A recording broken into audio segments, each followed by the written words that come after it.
Vanessa Kong kesal disebut dapat uang jajan 2 miliar Indra Kents. Setelah Indra Kents ditahan atas kasus penipuan binary option berkedok trading, kini Vanessa Kong selaku kekasih dari Crazy Rich Medan tersebut mengungkap jika hal sombong yang selama ini dilakukan Indra Kents hanyalah demi konten.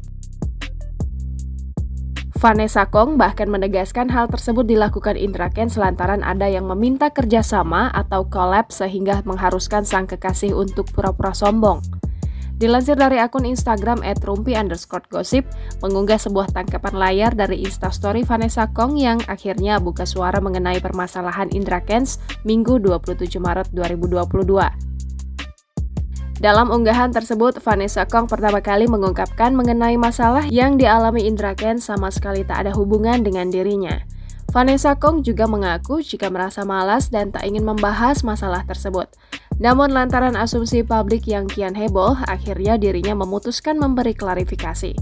Tak sampai di situ, Vanessa Kong yang selama ini bungkam juga mengungkapkan perihal hubungannya dengan Indra Kents serta uang yang disebut ia dapatkan dari sang kekasih.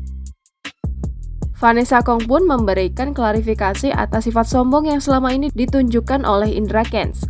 Dirinya mengaku jika hal yang dilakukan sang kekasih lantaran semata karena demi konten.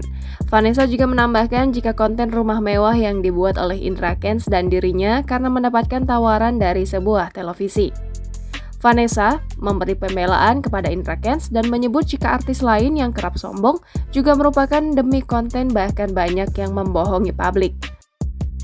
Lebih jauh, Vanessa pun juga buka suara mengenai hubungannya dengan Indra Kents yang diterpa isu perpisahan.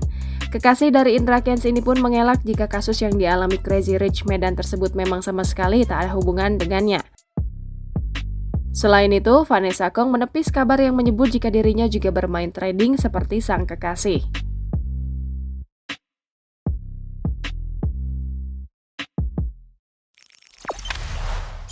Jangan lupa subscribe, share, komen, dan like ya!